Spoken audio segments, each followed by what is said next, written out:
বন্ধুরা, ঈদের দিনের সকাল। এই যে স্বপ্না মুরগির কোরমা করছে, সাথে হলো পোলাও, সালাদ আছে। এই যে বাবু সোনা খাচ্ছে। কেমন হয়েছে? ইয়ামি না? আচ্ছা, সাথে আমিও খাচ্ছি।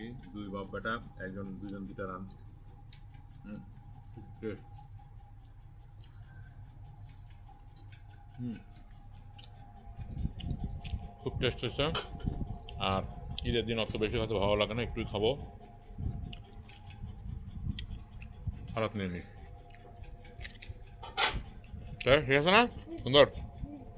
ঈদ মোবারক। ঈদ মোবারক বন্ধুরা। আমরা খাওয়া দাওয়া করি।